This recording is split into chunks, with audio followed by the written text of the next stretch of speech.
Hi, everyone. Good morning to everyone. Welcome to the Culture Academy's fourth webinar.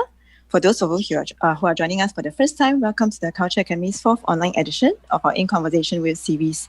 We have a great turnout of about 380 of you today. And also want to shout out to our friends from overseas who are tuning in. Very warm welcome to you.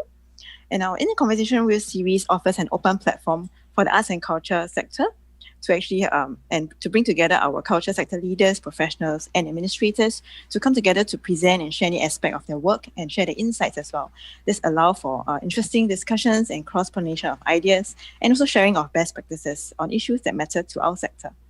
Today, we are pleased to have with us Dr. Wendy Wee, Executive Director, Advocacy and Development of the Australia Council for the Arts, and Ms. Chong Ching, Chief Executive Officer of the National Gallery Singapore and Head Visual Arts Cluster Singapore, and as well as Ms. Yvonne Tham, Chief Executive Officer from the Esplanade Company Limited, who will be sharing their views and their insights on the topic of opening doors to the new normal and what are we learning every day, a very relevant topic in these unusual times. This session will be moderated by Mr. Low Sze Wee, Chief Executive Officer of the Singapore Chinese Cultural Centre. Once again, please feel free to post your questions under the Q&A function at any point of time, and our speakers will be able to address these questions in the Q&A session later. Without further ado, I'll now hand the time over to our moderator, Mr. Low Sze Wee, to introduce the speakers. Sze Wee, please. Thank you, Patron. Good morning to everyone. And first of all, I'd like to really acknowledge the audience that we have this morning. As Patron said, there are about 380 of you, and they really come from a wide range of institutions and backgrounds. So no surprise, we have many colleagues from the arts and museum sector with us this morning. But we also have colleagues from other institutions, for example, Economic Development Board, colleagues from the Istana, from the archives, the library, national parks, and even the Supreme Court.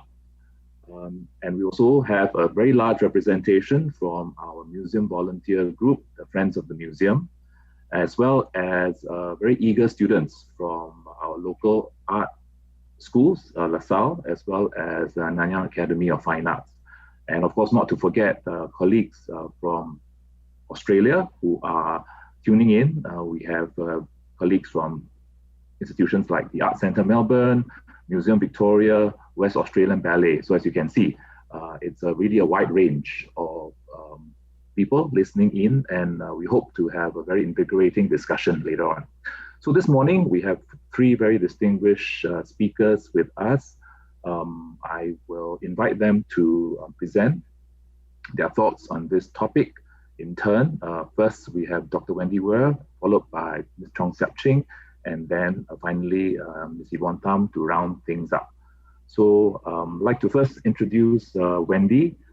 She's our guest from Australia, and she really comes from a very diverse, interesting background. She's the Executive Director of Advocacy and Development at the Australia Council for the Arts. So I understand that this is the equivalent of the National Arts Council here in Singapore. So she's got extensive experience in arts management, curation, business development, and through her career, she's been associated with various projects and institutions like the Sydney's Writers' Festival, West Australian Music, Creative Industries Innovation Centre, as well as the Perth Festival. So I'd like now to invite Wendy to share with us her thoughts. Wendy.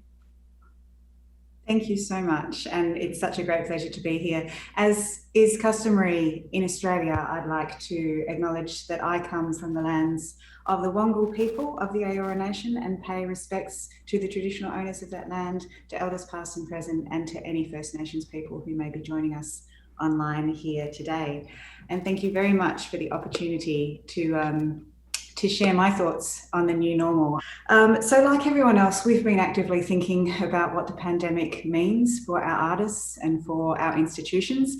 And we've also been thinking about what arts and creativity means more broadly as we move towards this new future in which we're pretty sure COVID is going to be a long-term inhabitant, and what that means as we face that future in all its uncertainty.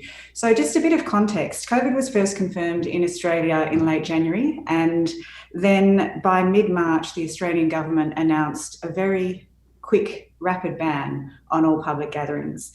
And then we've had increasingly restrictive bans come in since then. So this forced venues to shut overnight, galleries, all that kind of thing with little or no notice. And I know that has been the case in many other countries.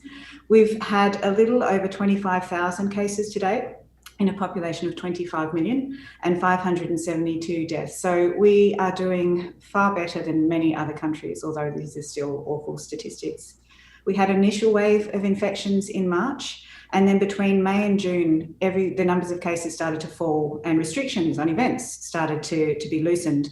But then in early July, cases started to escalate really rapidly in one of our states, Victoria, which led to the reinstatement of some pretty heavy restrictions in that state. They're now in a stage 4 lockdown.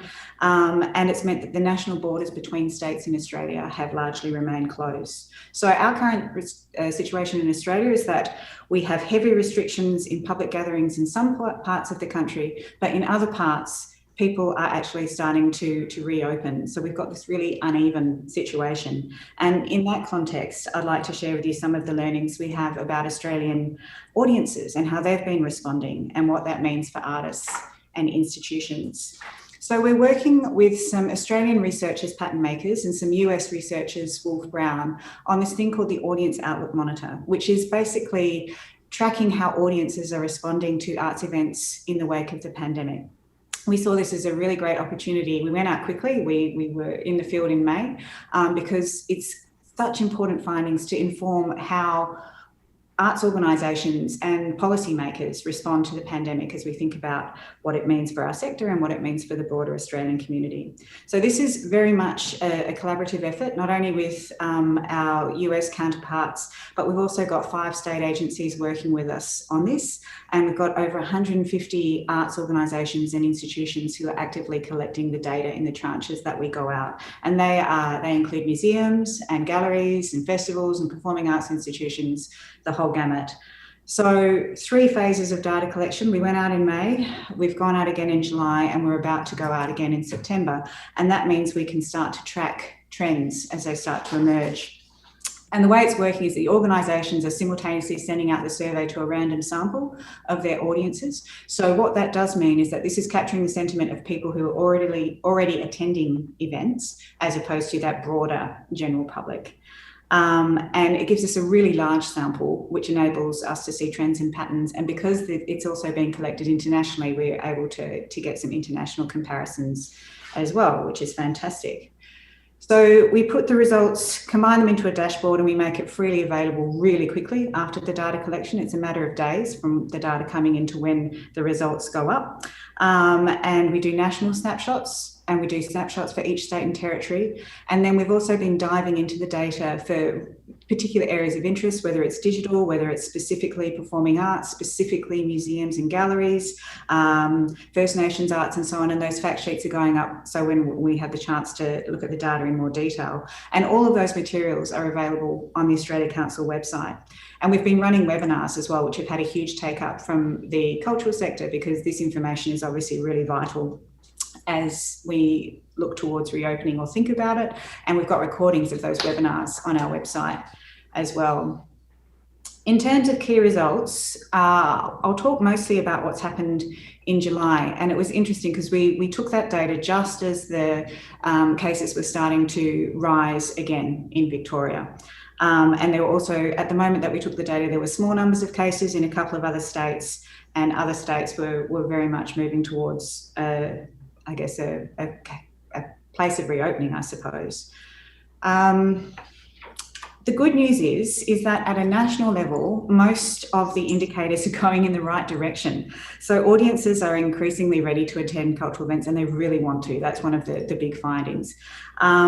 Between May and July, we actually saw people who said that they were going to attend as soon as they were allowed to. That number increased up to 28%. It was 22% in May.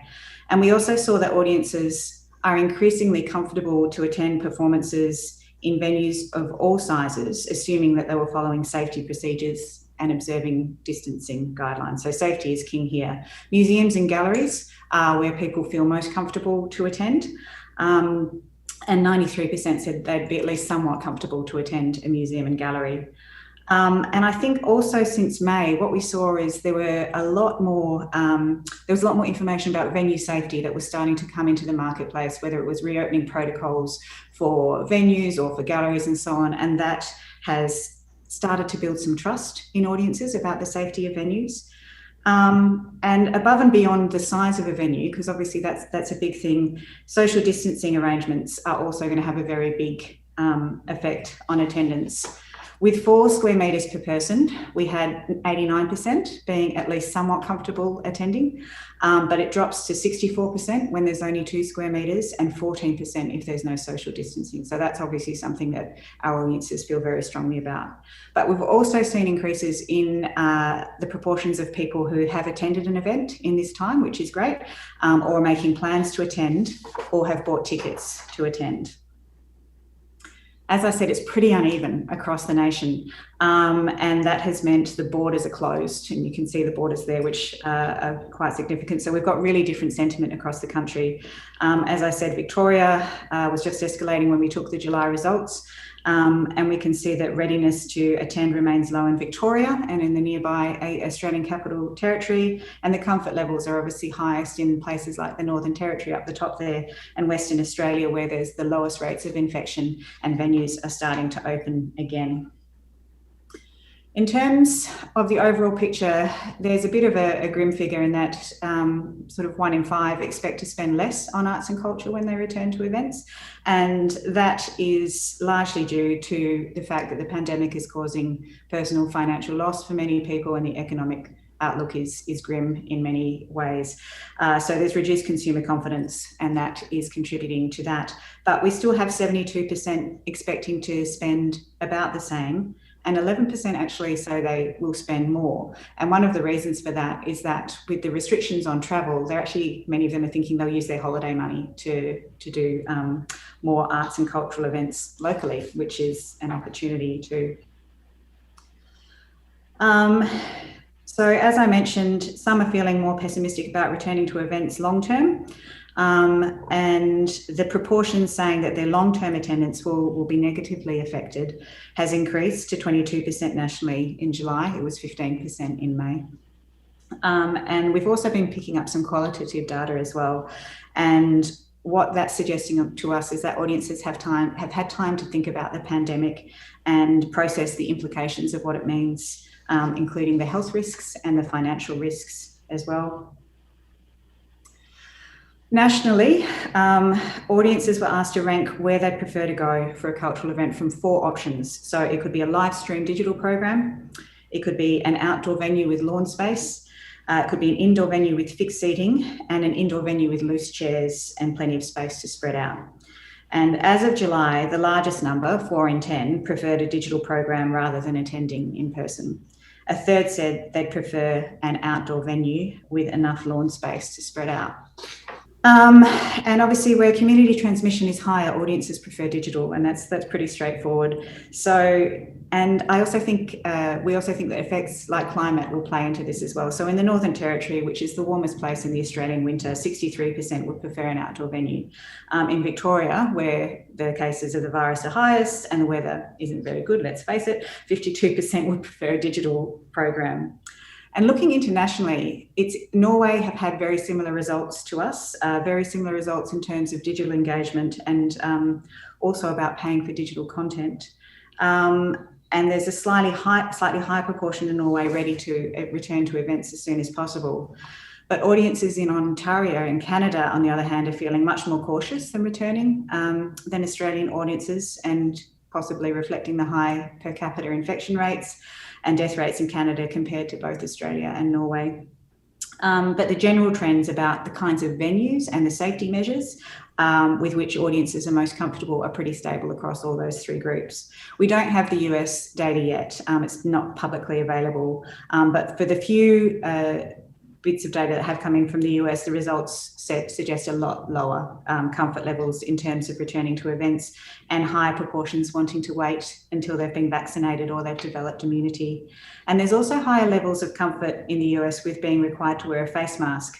And in Australia, this is a little bit polarising, which is encouraging some people to attend and others not to. The free text responses are always very interesting in research. So here's a couple. I just don't want to be close to people I don't know, especially for a lengthy time. Outdoors is better than indoors.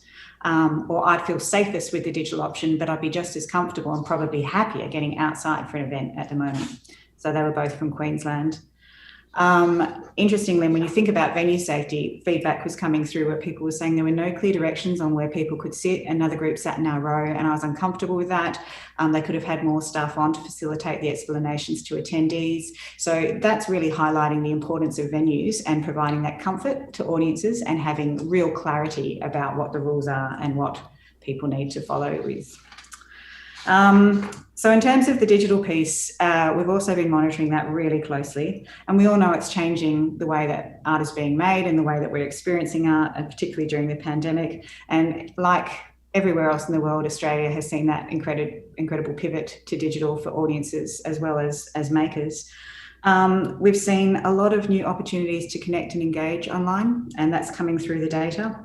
Australians are actually engaging more with arts and culture now. There's these online offerings, and 3/4 plan to continue that engagement post-pandemic. And they're also saying things like it will actually encourage their attendance at live events. The overall proportion of audiences participating in arts and culture has been fairly stable over May to July. And a substantial proportion continue to pay for online experience as well, which is important because we know that's one of the big issues with digital. And a growing proportion report that they're participating online more frequently. And we also know that those digital offerings have been incredibly important for many Australians who haven't been able to attend live events, whether it's because they might be living with a disability or whether it's an issue of access due to cost or socioeconomic background or so on. And the short story is that in the new normal, people want both. So they want the live experience and they want the digital to continue very, very much so. So even when the doors are open, they still want to be able to be connecting digitally as well. So there's a priority there to take advantage of that situation for both our artists and our audiences to think about how we move into that new normal in a viable and sustainable way. So that's prompted us at Council to fast track our digital strategy, our digital culture strategy, and think about what it's going to take to shift to that hybrid model of delivery.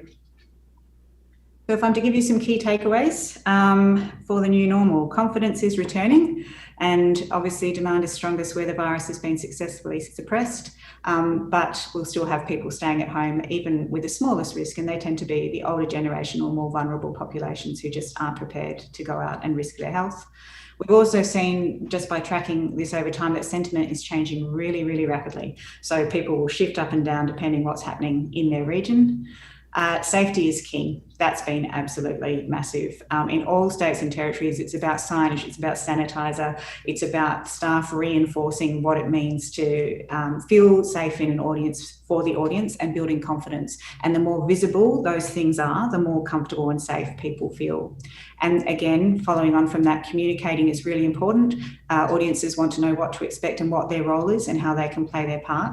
And they want staff who are informed and confident in enforcing the social distancing piece. And then returning to that digital opportunity is that this needs to be planned for long term. So we're not looking at restoration here. We're never going back to the world that we once had. And we need to think about what that means for the hybrid offer going forward, and also that audiences are loving the digital piece as well, and most expect to continue to participate and to pay for their data as well. I just wanted to quickly leave you with some new research that we just dropped on Wednesday, which was our participation survey. So we do this we've been doing it for over 10 years, and we go in every 3 years and take the pulse, if you like, on Australian participation. And this one is a really interesting version because it was taken just before COVID. So we did the sample of over 9,000 Australians. So it's incredibly rich and detailed data.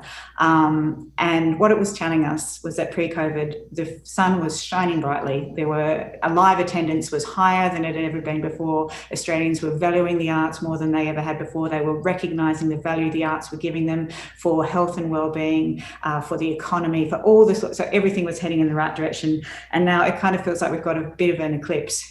We can put it, there's a shadow that's been cast over that. So we look at this research as the benchmark of what the world what the world in Australia was looking like. And then the audience monitor is a way of seeing how we look at that as what we stand to lose, I guess, a portrait of what we're risking and what we need to do going forward. So we are about to embark on a big sector consultation, and we'll be putting a discussion paper up in a couple of days. There'll be virtual town halls, there'll be online ways to contribute, about 100, and I think we're getting up to about 100 different sector meetings on different areas, which is what the world needs to look like for 2030. So what is the new normal, and how do we as a sector and with the Australia Council think about what we need to do to plan for that?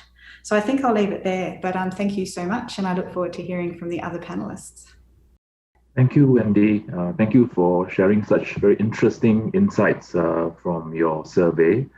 I guess here in Singapore, various organizations and arts groups have themselves been conducting similar surveys. But I guess the key difference between what we've been doing here in Singapore and your example in Australia, Wendy, is that you have done it over a period of time regularly, so you're able to observe trends, whether negative or positive trends. So I think that's helpful.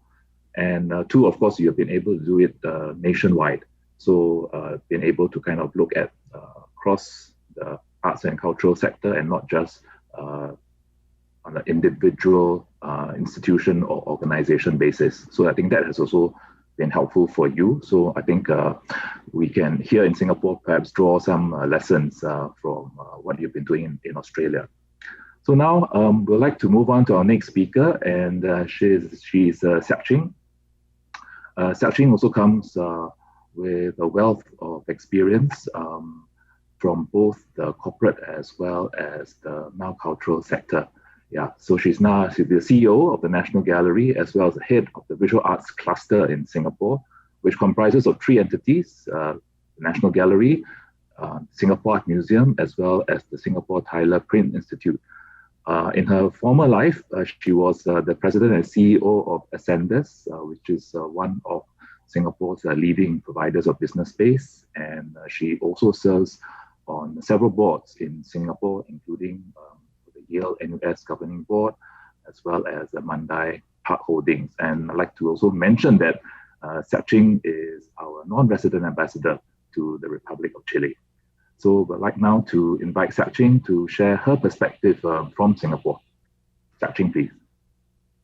Thank you, Zui, and let me also thank the Culture Academy for this invitation. I think this is a wonderful series of webinars that you've organized to allow us to take time to reflect and to share our learnings during this very unusual period. And thanks, Wendy, for sharing the survey of audience sentiments with respect to art and culture consumption. Some of our own surveys, as Zui had mentioned, though not as comprehensive as yours, and some of the data that we've seen seems to resonate with what you have shared.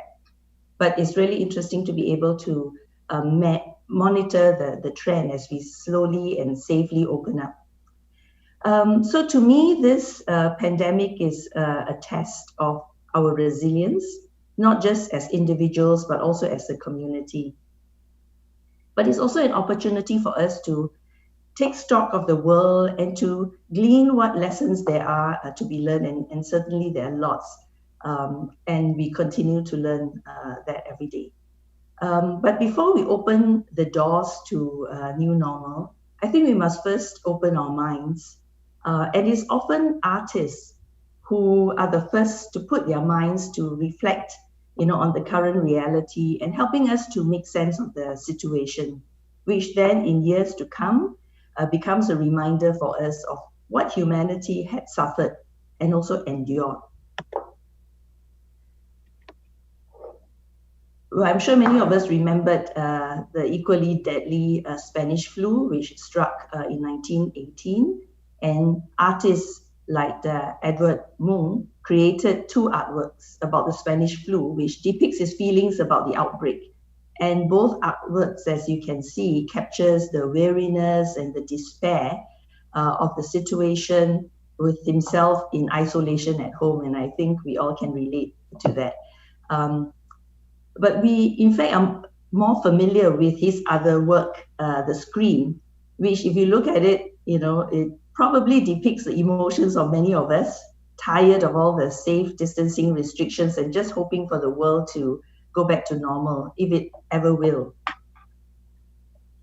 But here in Singapore too, we did capture some of these pandemic crisis, and way back in 2003, we all still remember quite vividly, I'm sure, of SARS, and the National Museum of Singapore presented a photographic exhibition which showcased the work of 5 young photographers who braved their lives to document the emotions inside Tan Tock Seng's hospital's ICU during the SARS outbreak. And today, we are also not losing the opportunity to engage with our artists to capture the experiences of this pandemic. Gallery, together with Sam, is presenting an exhibition called Proposals for Novel Ways of Being, which is going to open next week, and a little bit more about that later.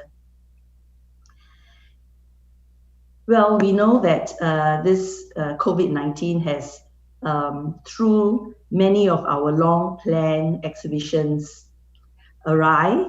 For example, our much anticipated Matisse and Picasso show had to be cancelled as a result of the border travel restrictions. COVID-19 also forced us, in a good way, to rethink our outreach plans, especially when we had to close our premises.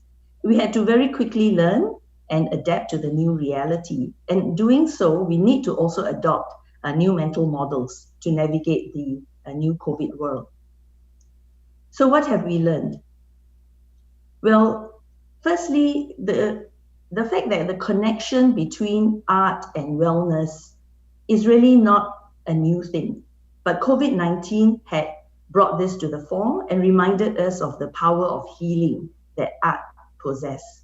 So it's great to see many museums and galleries stepping up to support the health and well-being of their community through activities that facilitates self-insight and emotional healing. Just to take one example, the gallery's Slow Art program applies the principles of mindfulness to art appreciation, where the art therapists and the facilitators encourage participants to slow down and find their personal connection with the artwork, and also to listen to each other's perspectives, and by doing so, find comfort in similar shared experiences while also respecting and learning about differing opinions. Experiences like this open doors for participants to embrace diversity and grow in personal resilience, which is so critical in times like this. And some of the artworks that you see here is part of the CARE collection that Sam and the gallery put together to work with some of our healthcare institutions. Well, another thing that we've learned is that, well, the arts community is highly vulnerable during times of crisis, and we need to support each other because together we are stronger. The Novel Ways of Being exhibition is Gallery and Sam's response to rallying the whole arts ecology, tapping on the creative energy of 12 local art institutions, independent art spaces, and collectives, involving a wide network of 170 local artists and cultural workers. And departing from usual museum practice, because we are living in unusual times, artists' works will be available for sale after the exhibition. The NDP Light Up is another wonderful example of working together and tapping on the creativity of artists to celebrate our nation's 55th anniversary. The gallery's veil canopy that faces the Padang features projections of 60 original artworks by artists in Singapore, which we gathered through an open call for them to create the interpretation of their works, in the national collection. If you haven't had the chance to catch it, it's still on till the end of the month. Another learning that we've gleaned from this crisis is that in times of crisis, it propels us to think and act exponentially. COVID-19 squeezed the creative juices out of all of us, and I was amazed that even bars home deliver cocktails. So to survive or to stay relevant, we have to think beyond our physical confines into the digital realm. But in doing so, we realize that we are able to reach new audiences, both local as well as overseas. But even as we venture back into the physical with the reopening of the museums, we continue to observe a sustained interest in digital content. I think Wendy's survey kind of testifies to that, and also an increase in repeat visitorship online and a higher average session duration.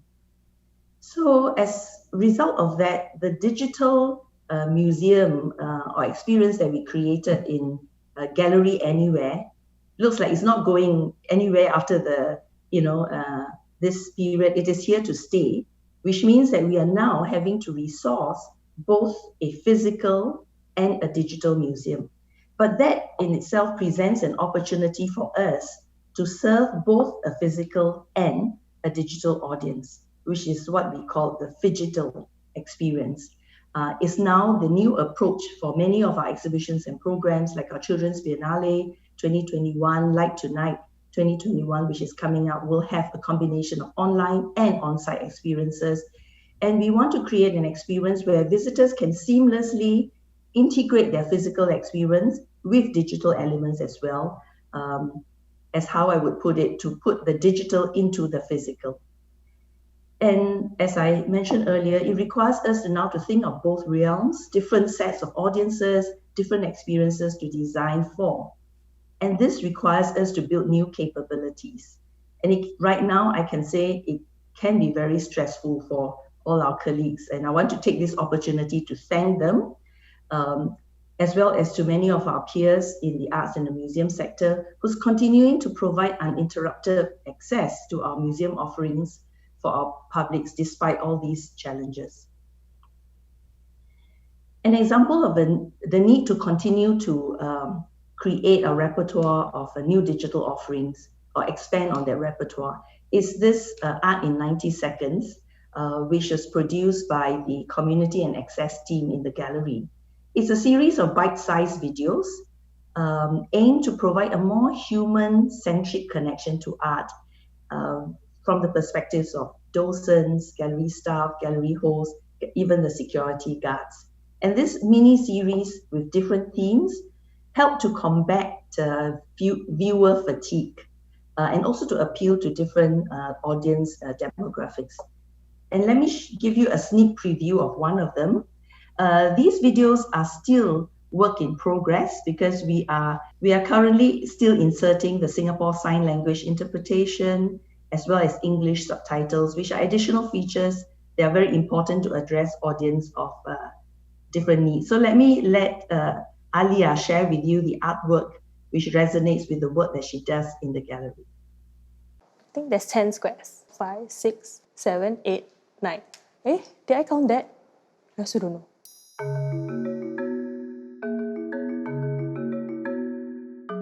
Hi, I'm Alia. I'm a safety manager at National Gallery Singapore, and this is Art in 90 Seconds.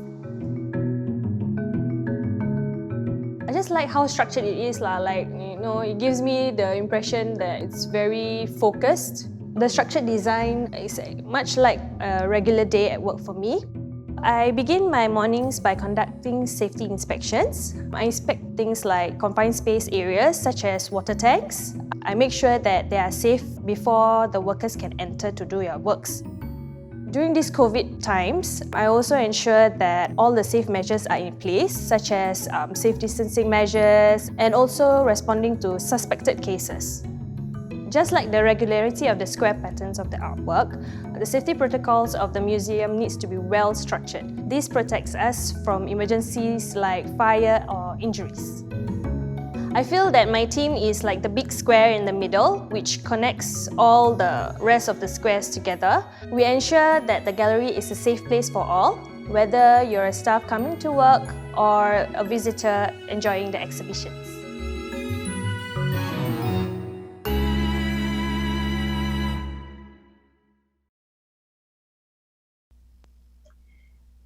We also learn that innovation thrives in times of crisis, and technology can be leveraged on in so many ways.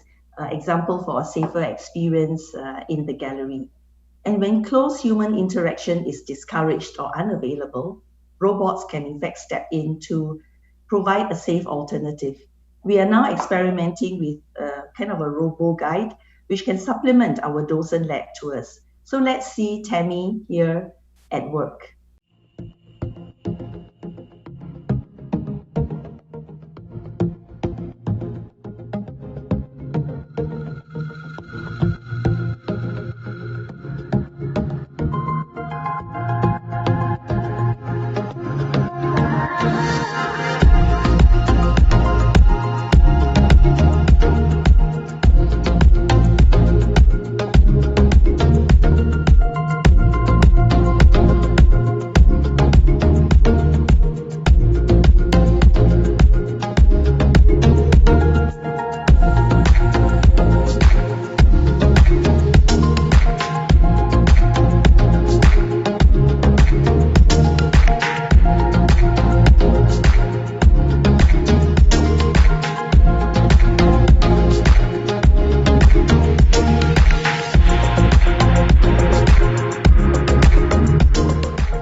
Such innovations allow us to be flexible when there's a need for us to quickly adapt and make changes while still offering uninterrupted visitor experience. We talked about whether the comfort levels of museums returning to of the audiences returning to museums and events is increasing. So while the verdict is still out, I think in terms of how fast visitors will return, what we have observed at the gallery since we reopened on June 26 has been encouraging. What you see here in terms of the peaks are the weekend visitorship, and you can see that every weekend since we opened, the numbers have been going up, and we are now about half of the pre-COVID days. And also to reinforce the fact that attention paid to safety is critical to assure the public that museums can be among one of the safest places to visit, even as we transit to a new nation, to a safe nation. Another learning is that pandemic has surfaced the different challenges faced in our community and remind us of the critical role museums can play in building an inclusive society. We are set up to be in service of society, to be embracing and accessible to our diverse communities. And it's not just physical accessibility, but also by way of our programs. And what we've also found is that stresses from the pandemic could have further stretched fault lines in society, social tensions and issues which were probably maybe already brewing under the surface has risen to people's consciousness or amplified due to COVID-19 and the lockdown. Some countries in the West, museums are under pressure to do more to address social issues of inequity, discrimination, such as the Black Lives Matter in the US. So art museums can play a pivotal role in promoting values of non-discrimination, of diversity and inclusion through the work that we do. And it's important for us as museums to present diverse perspectives, encourage critical thinking, and be safe spaces for civic engagement and public accessibility. So it's been said that, well, we should never let a good crisis go to waste. There are many lessons to be learned, which I've tried to capture some of them here. Leveraging power of art to generate well-being and enable healing. Together, we are stronger, supporting each other. A crisis propels us to think and act exponentially, and we should not let that go to waste, to keep up the innovation which thrives in times of crisis, and the new normal presenting opportunities for us to serve both a physical and a digital audience, and the critical role we play in building an inclusive society. So as we open doors with our open minds, we must continue to learn and adjust and adapt our plans along the way. And as mentioned earlier, the crises have surfaced and amplified fault lines in society, but it has also brought the community closer together through shared experiences. So let's not lose this opportunity to leverage on that, to create safe spaces for difficult conversations so that we can forge better understanding and build trust, which is the foundation for an inclusive society. With that, I end my presentation. Thank you. Thank you, Siak Ching. Thank you for the very timely reminder that even, I guess, in the worst of times, there's always a silver lining. The pandemic itself can be the subject of great works of art, as you have shown us. And I've also seen that there are a few questions coming in the Q&A box. Some of them are asking, how are we able to respond to issues of well-being or lack of well-being, issues of financial impoverishment in these times of pandemic. And I guess in Siak Ching's presentation, she has touched a little bit about how the gallery has addressed some of these very pressing issues. So now we are moving on to our third speaker, and she is Ms. Yvonne Tham. She is the CEO of the Esplanade Company Limited. She also comes from a very wide range of experiences. Prior to joining the Esplanade, she was the Deputy CEO of the National Arts Council, looking after areas of planning, capability development, as well as implementation of various grants, education, as well as infrastructural projects. And prior to that, she was also heading the Arts and Heritage Division at the Ministry of Information, Communication and the Arts, now MCCY, our parent ministry. So she has been involved in both the policy as well as the operational side of the arts. So we look forward to hearing more from her on this topic. Yvonne, please. Hi everyone. As you can see, if those of you who can see me, I don't have the Culture Academy background, and this is really telling of our new normal and how some people are left behind. My laptop is 4 years old, and I was informed that the Intel inside does not support the sharing of the screen. So I'm feeling like a dinosaur here. Anyway, you see my room, and increasingly we are also used to kind of working in new contexts, right? So I thought, see my room. Anyway, our topic today was opening doors to a new normal, and Siak has very kind of timely subtitle to say that it's also about opening minds. That's a great segue. We didn't plan this, but my next slide, in a way, just talks about, in a way, it's about opening minds as well, except that I would title it, how many people does it take to open the doors to Esplanade? And I will use this just as an example of how a very simple thing that we take for granted. You can walk into a building, right, at any time. At Esplanade, we welcome some, close to anything between 4 to 6 million people a year, depending on which year it is, okay? But over time, we have about 4, 6, sometimes even 7 million people walk through the Esplanade a year.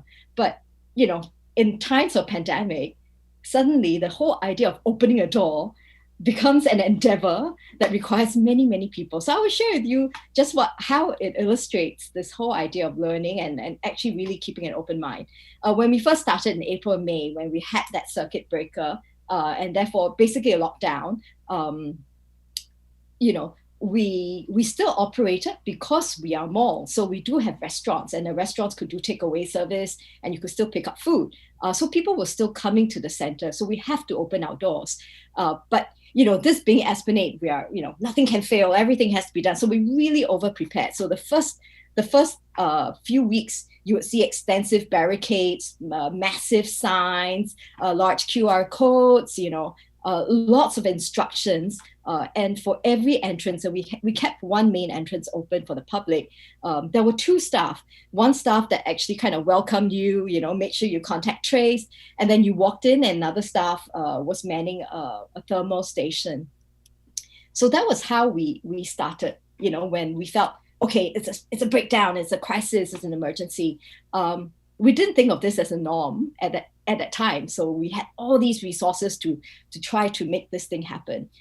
Very soon after, we found it was not sustainable. And it was not sustainable because more of our tenants are opening up, and soon, we had phase 1 and 2. We were open to even diners, and we needed to open more entrances. Our tenants are saying, look, you can't just open one, you have to open the entrance at the car park, you have to open the entrance at the waterfront.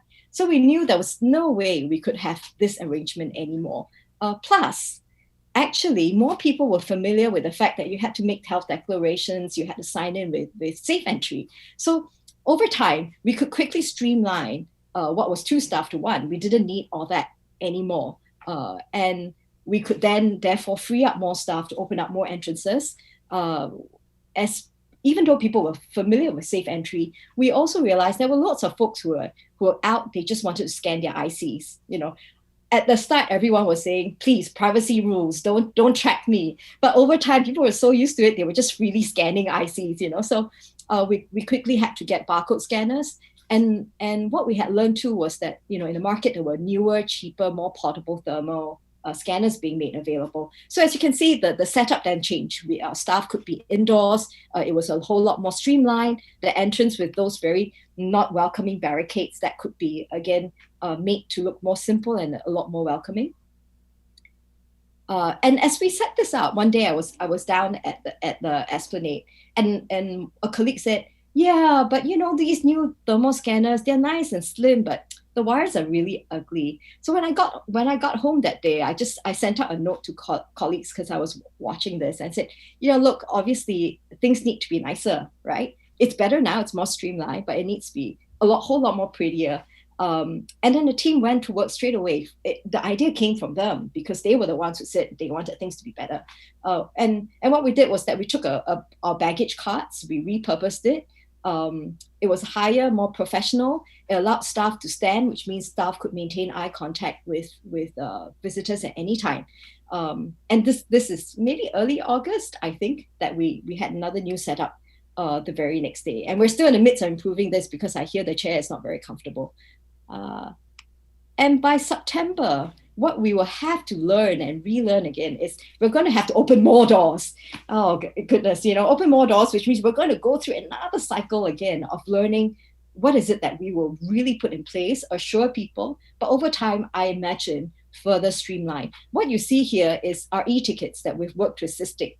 And Siak's kind of really changed their e-ticketing system. It's now integrated with safe entry. Siak's also come up with a new way of seating folks where the seating is a lot more dynamic. We call it bubble wrap, which means it's not a fixed checkerboard. If you bought 2 tickets or you came in a pair of 4, the venue could set the parameters, right?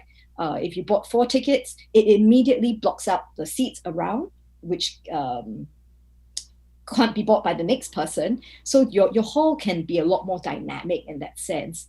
So these are just some of the new innovations which Siak will roll out as part of us having to open doors.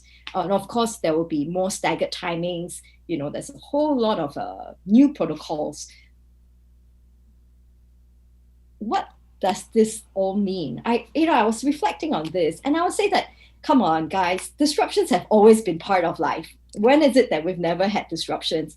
The only difference is that COVID has meant you can't ignore them. The disruption has come to you in such a way that you can't even open the door to let people in, right? So you can't ignore these disruptions anymore, not that they were new. So what we have called upon in a time like that is that your instincts to adapt are sharpened.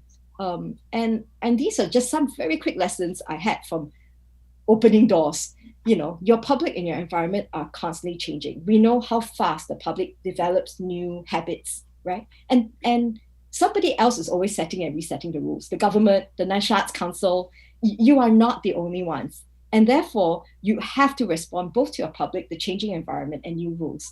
And the reality is, there's always someone possibly adapting better and faster than you. So for instance, I was out at Raffles City, a shopping mall nearby, before I went to work. And I looked at the person doing a thermal scanning. I could make eye contact with him. And that was why when I got to work, I immediately looked at my colleagues and went, why are you guys seated? Because I would love to make eye contact with you. And that was what prompted the change for higher stools as well, because I realized, hey, a shopping mall is better than us. That cannot be where the Esplanade, right? So anyway, that's the first set of learnings really about how that the spirit of adapting has always been, I think, with many organizations, but it's been accentuated at a time like that. The other thing is that, we always in the arts constantly bemoan that we got no money for technology, no money for solutions. The truth is that in this spirit and in this time, you're going to find that more and more startups and enterprises are going to come up with technology and solutions far faster than in the past, because there's a real market imperative to do so.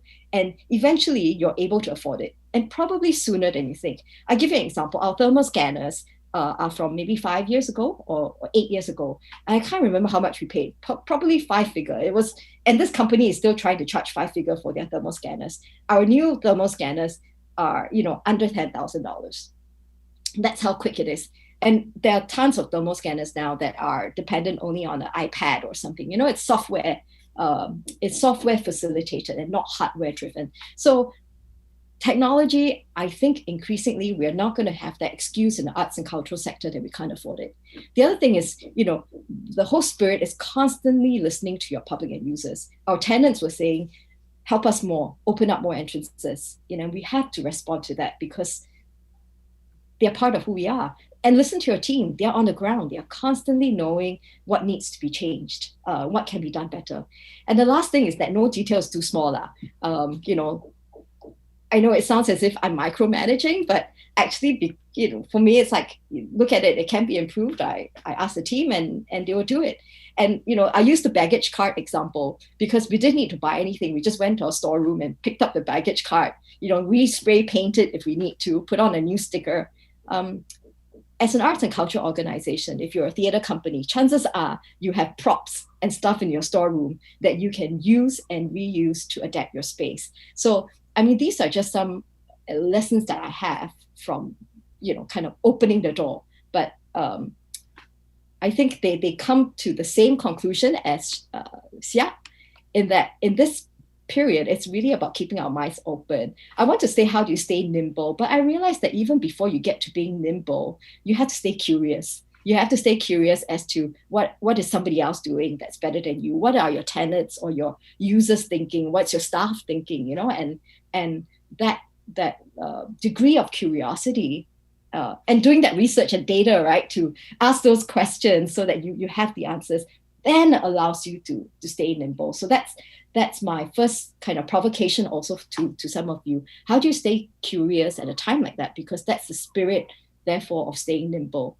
But the next thing, and I think some of you have asked that in the Q&A, is in a time like that, what are your beliefs and vision? And at the end of the day, the other question that all of us ask ourselves is, in a time like this, how do we still fulfill our purpose and the purpose of our organization? And the next couple of slides are just some illustration of how Esplanade, and I'm sure many of you are doing the same, including the museums, trying to still meet our purpose. In some ways, the journey to still meet our purpose on the digital space started long ago. 3 years ago, I remember at a Culture Academy forum, and I was a panelist. I confessed that the performing arts was way behind the museum sector in terms of using the digital technologies, because museums are way ahead in terms of archiving, putting collections online, and thinking about visitor experience. This was 3 years ago, and some of us back at the Esplanade then said, look, this can't be. What does it mean to be a digital performing arts center? So, over the last 2 or 3 years, we've really kind of rethought our archives, but also started to think, what is that digital experience for an arts audience before a visit, after a visit, during a visit, during a performance.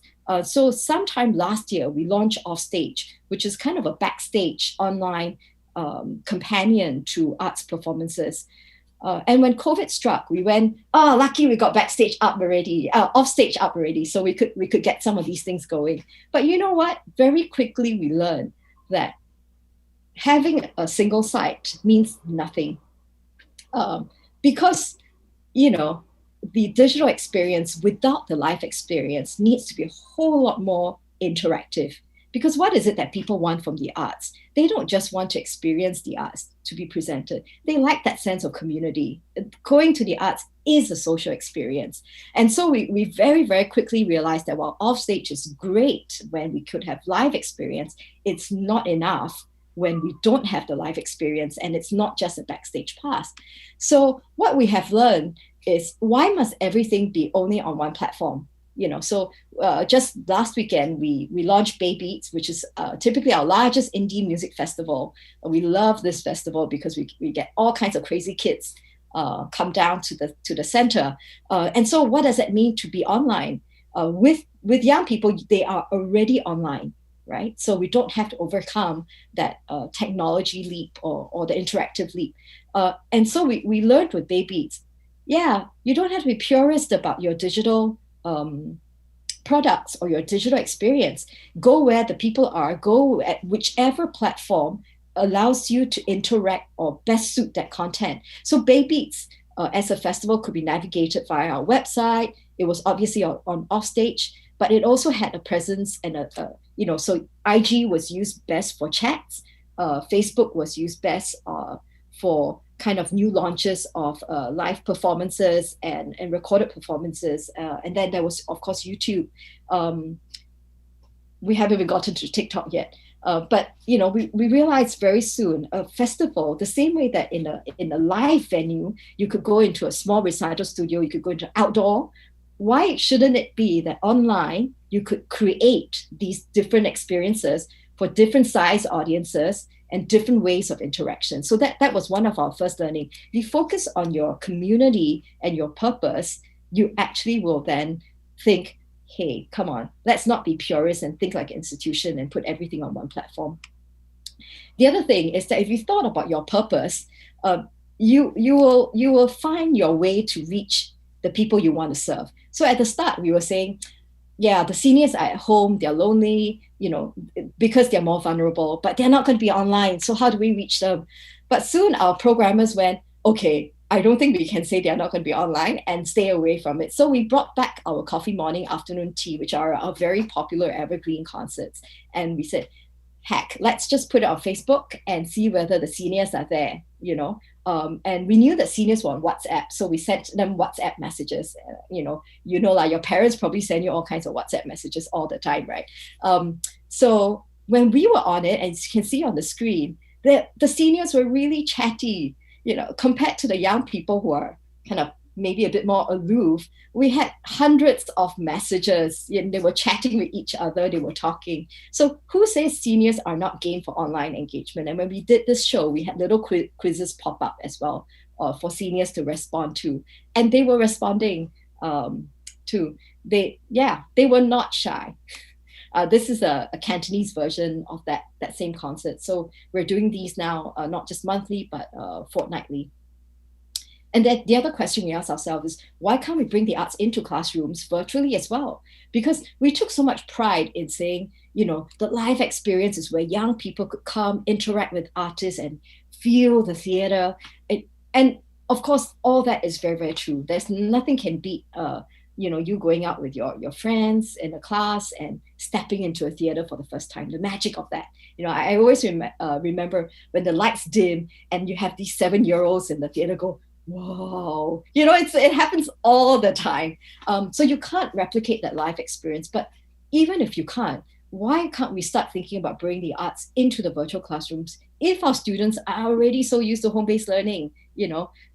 Who are we to say we can't do that? So in July and August, we worked with a theater and a music company, and we said, if we have to do Zoom sessions with classes, what would it be? And we took a program that we had intended to do anyway, a play about mental illness, and we brought that into secondary schools. And it was amazing, actually, that there were a lot of kids who were more comfortable giving their views on the chat than perhaps in a theater space.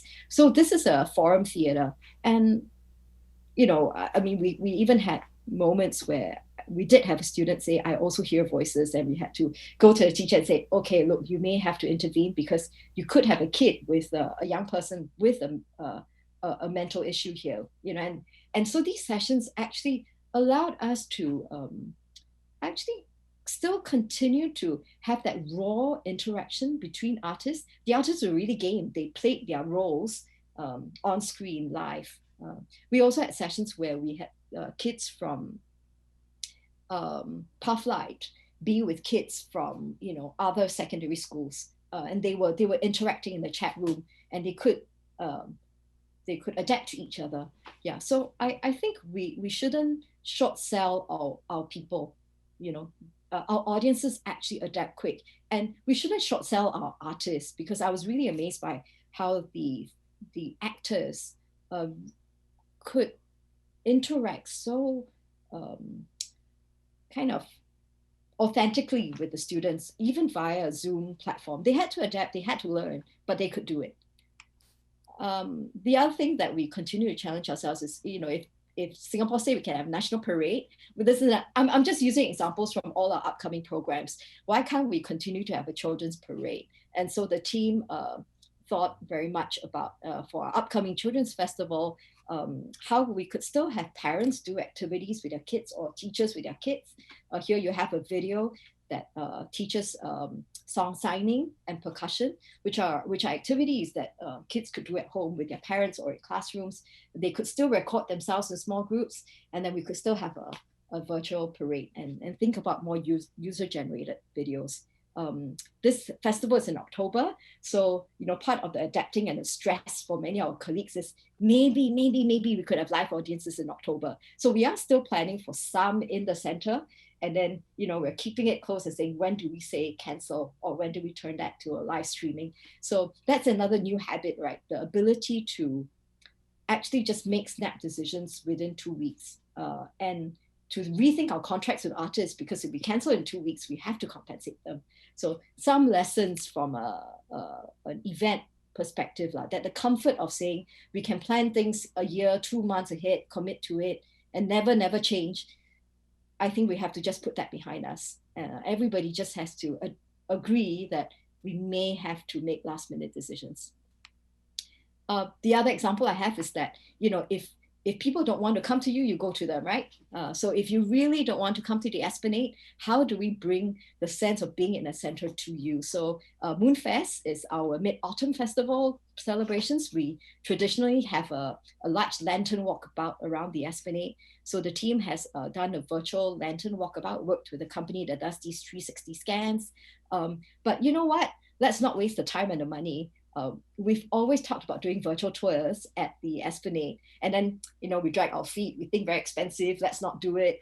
But because of COVID, we did it for a festival, and as a result, we could then take the same solution and then use it for our normal virtual tours and potentially wayfinding solutions, self-guided wayfinding solutions for visitors around the Esplanade. And then the other question that many artists, and I know I'm in talking to many art centers around the world, we miss working with each other, and artists miss, you know, kind of traveling, collaborating. So we asked ourselves too, why should we not stop collaborating with international artists? Why should we only look inward? I know a lot of us at this time are saying we are privileging, if we have money to spend, commissioning and supporting local artists. And that is true. That's what the Esplanade is also doing. And many countries are doing that too. But I think we also do need to continue our connections and to remind our people that there is the world out there. What are other artists? What are other societies continuing to experience, and to share that experience and not become too insular, you know? And so for Dance Festival, this will be our first festival that we actively commission and collaborate with international artists to make, you know, including exclusive content just for a festival like this. And what we have learned is potentially this allows Dance Festival to not only reach Singapore audiences, but to reach international audience. So immediately as a center, you know, you've always wanted to be a center for the whole world, right? We could have international audiences log in to watch the same shows that we have commissioned because it's on the digital platform. So, you know, these are just, I'm giving you a sneak peek, it's not been announced yet, but, you know, a range of artists that we are working with. Ming Poon, a Singaporean artist based in Berlin, Pitchet, a Thai artist we've always worked with. The Stuttgart Ballet got cancelled in Feb. They were meant to come, but we've managed to do a program with one of the dancers, Pina Bausch, as well as Shit Kings, a Japanese street dance group. And then there's going to be TikTok and all kinds of stuff as well. So I think the continuing challenge for many of us is let's not lose our regional and international connections at a time like that. And great that Wendy is part of this conversation too. And we're trying to see how is it that perhaps centers can co-commission works, and we can co-curate international digital festivals together. Why should that stop? I've got just a couple more slides before I end. The other thing, Siak's got that great 90 seconds in her style, and that's something we've learned. In a time like this, it's a good time to give a human face to the institution, because you have no choice, right? You've got no other ways to reach your people. So I have programming colleagues who are very shy. It's hard to get them to go on stage to offer flowers to artists. You get them to talk on stage, they're like, no, no, no. So, but in a time like COVID, I'm surprised they were hosting shows with artists. They were willing to do all of these things, even though in a live venue they're very shy about being on stage. With their cameras, they're fine. So in a time like that, we've been doing lots of great IG stories, live chats. They don't reach thousands of people. They reach fairly small audiences. But I think what it does is that it just keeps a small human connection going between what is an institution, but really showing that behind that institution, there are human faces. We talked a lot about digital, and I think eventually lots of people are asking, is this sustainable? Where's the monies for it? I know in Wendy's slide, she showed that there were some folks who were even willing to pay $50 for online experiences. We tried with 3. We're going to go with more ticketed shows. This is on a platform called Siak Live as well. I think Siak Live, based on what the CEO has shared with me, they've done about over 30 ticketed shows. By and large, these are some of the trends I'll share quickly with you. With live experiences, you sell your tickets way before, and people may buy 2 months ahead. But with online, even if it's a ticket, people want to buy and watch immediately. So it does change how we market. How far ahead, because there's no scarcity. You could technically sell 10,000 tickets if you wanted to, unless there's a scarcity principle. Otherwise, the habit would be that, yeah, it's all right, I'll just buy anytime during the screen. And if I buy any earlier, I may forget about it. And I myself done it. I bought tickets and I forgot I bought tickets. And then the screening was over before I knew it. Weekend views are still the highest. Some of us think that people go out on weekends, but I think people still do watch on weekends. It typically starts from Friday night, or Thursday and Friday night onwards. The willingness to pay in Singapore is still fairly low. We've seen ticket prices at about $18 with one of Ziqian's works. I think SRT or some other companies are putting it up at about $18, $20. But on average, the willingness to pay is still about $10, $12. And when we made it on a option to pay basis, that means you have a choice to pay or not to pay. That's also come up to an average of about $10. And for us at the moment, about 10% to 15% choose to pay. But it really depends on the product, and it depends on the community. I think it's quite hard to generalize at a stage like that. The other thing that we've learned is that lots of people are still viewing it on their mobile device or on their laptops. But the lesson from things like Netflix is that there will be a transition eventually when this becomes the norm, that people will move from the phone and the laptop to a large screen. And I think myself personally reflecting on the large screen still gives the best experience to watch something from a more kind of committed or dedicated fashion. So for many of us who are promoting this, I do think we need to think about interface and how we help our audiences slowly make that transition to watching on screen. And when you watch on a large screen, you may sell one ticket, but it could be a social experience. You could watch it with a partner, you could watch it with your kids, you could watch it with the family. So you actually bring a social element back into the arts experience. So I think these are just some very, very early trends. I can't share more with you simply because I think we're still collecting the data and learning from this. The other thing is that there's also an opportunity to create completely brand new experiences with the digital. Why should it be a static single screen, right? We've learned from gaming, online gaming, the sporting sector is way ahead of us in terms of multiple angles. I use an example from BTS. That's a Korean boy band. So with this, so talking to, again, a company at Siak, they've shared with us, they're working with a partner called ASP, and they could have multiple screens. You could zoom in. You could choose to zoom in on your favorite boy band singer. You could have a private viewing room, so you could gather your friends and you could, ooh and ah, your favorite boy band, or just watch him alone. You could just choose that screen and just watch him alone. So, increasingly there will be opportunity for viewers to customize the experience. But I would go a step further, and I, based on what Siak and Wendy were sharing about that kind of hybrid experience that audiences wanted too. I think eventually for some shows, why shouldn't people buy 2 tickets? A ticket to a package ticket, right? A ticket to a live experience and a chance to revisit the experience after the show. So if I bought a Circle 3 ticket and I'm sitting far away from my favorite musician or my favorite actor, I technically could go home later and rewatch, or go home, within the next 2 weeks, rewatch and zoom in, and that post-show experience could be a moderated experience. And we've seen Wild Rice do this. So if it's a delayed cast, you could have a special delayed cast where the director is talking you through certain aspects of the show, or have it hosted by an actor where he can talk through his experiences, or have it hosted by a lighting designer.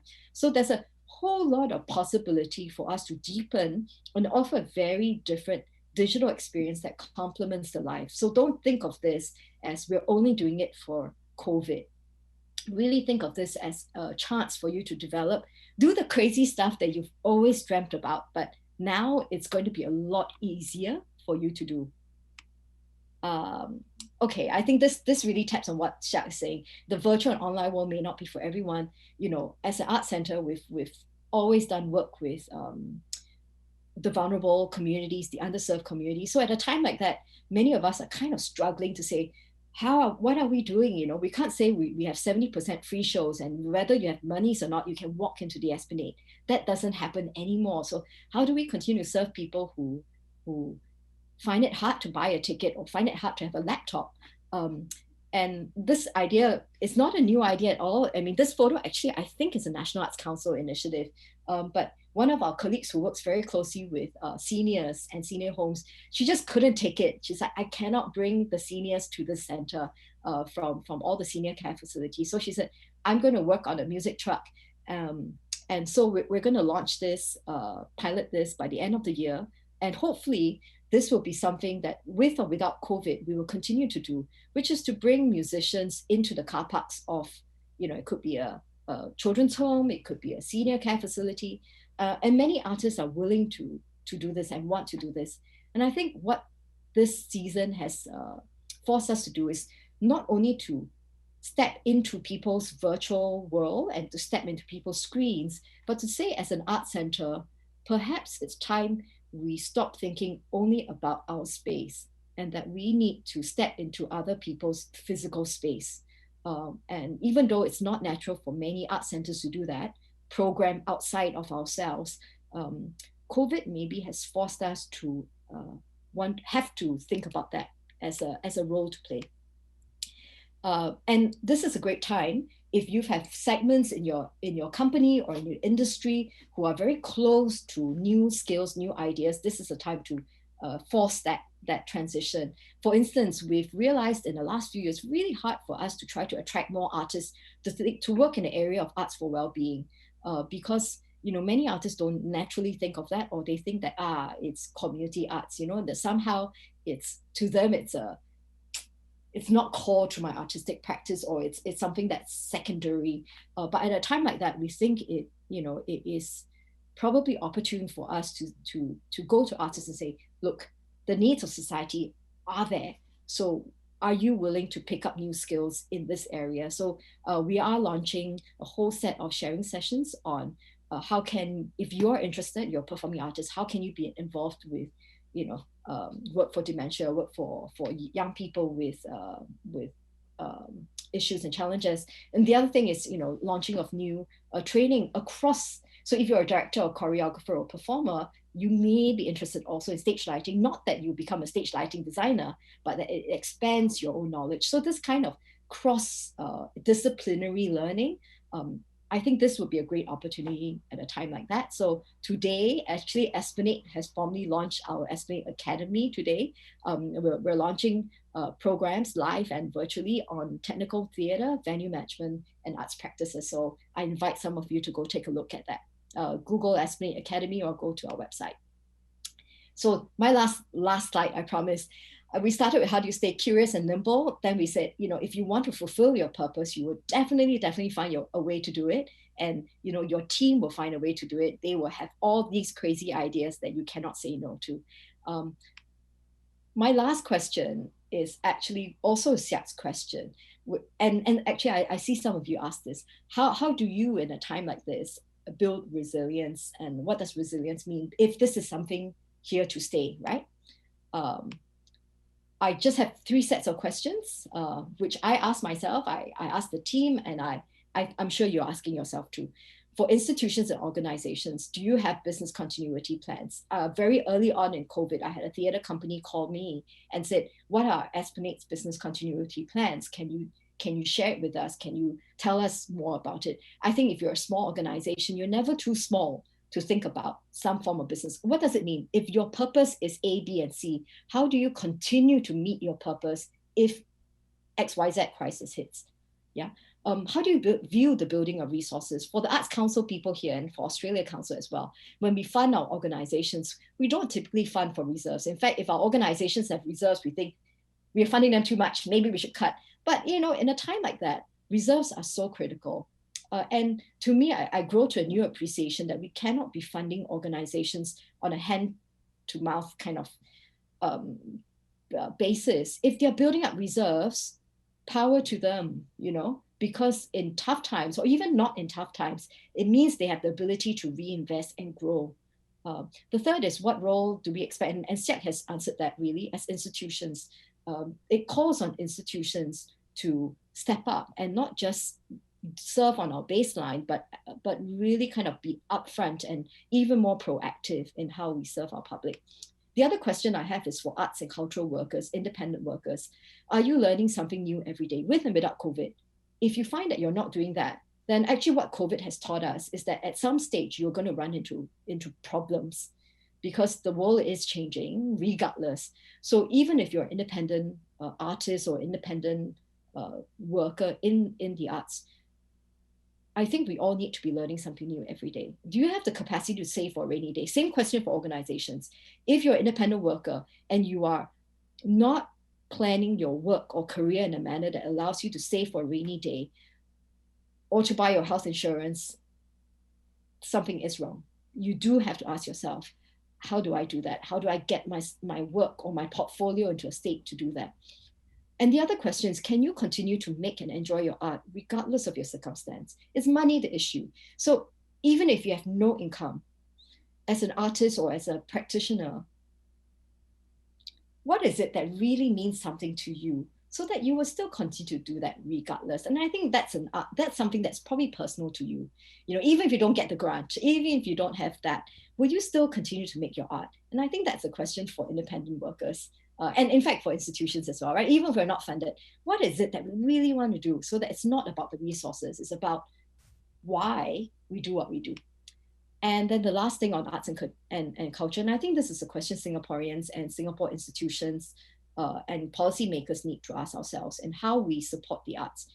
In a time like that, can we think of plays, songs, poems, stories that will encourage people, build courage, address challenges, address issues of injustice? If we cannot think of Singaporean stories and plays, poems, artworks that address these things, I'm glad Siak has that. Looking at some of these paintings of artists who painted in the 50s and 60s, right, when they went through crisis, those are very powerful paintings. And I will ask that today: do we privilege and do we think about why we support and make art?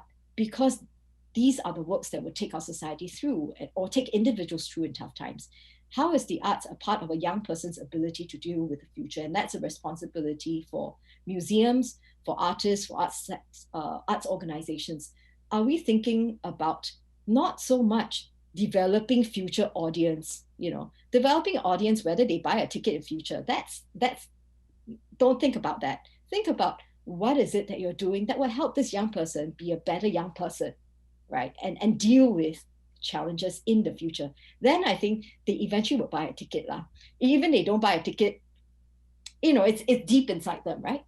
And finally, I think what COVID has shown, and there were some questions earlier about beliefs and mission, and I think this is something which we need to ask ourselves: what are the values that underpin our culture? Because ultimately, they then inform everything that we do for the individual, for organizations, and also what our expectations are of the arts at a time like that. So these are my big questions, but I think, if we can answer these big questions for ourselves or for our organizations, then I think we are actually fairly resilient as a people. Yeah, my last slide. That's it. Thank you.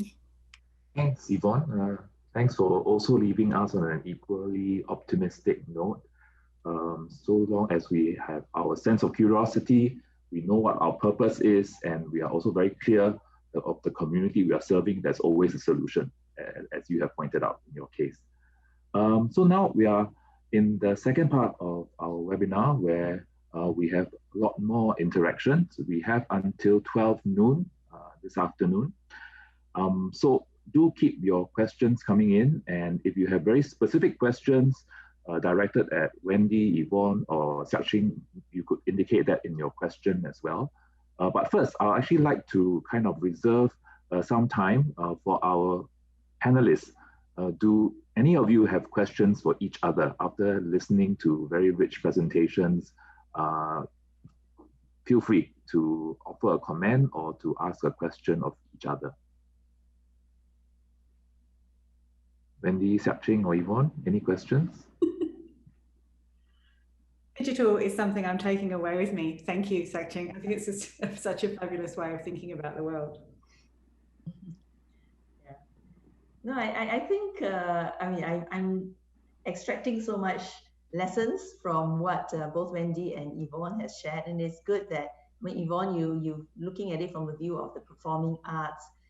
And it, increasingly we are doing a lot more of multidisciplinary kind of practices coming together. So clearly an understanding of what, a performing arts venue and the arts in your sector is going through is very helpful for us. So thanks for that. And Wendy, from a different, kind of a country perspective, but for which Singapore and Australia has been partnering a lot on. So, so understanding each other's challenges is also very helpful. Yeah. So thanks for that. Yeah, I'm always impressed by the degree of data collection that the Australian Council does. And I think we somewhat struggle here. We've done a bit of our audience survey, and I think it more or less coincides with some of your broad findings, but to have that large base and to do it internationally, I think that's a very useful initiative. Yeah. Was it tough coordinating that collection, and did you find that audiences were not keen? Do you have to lure them to respond? I find Singaporeans don't respond to surveys.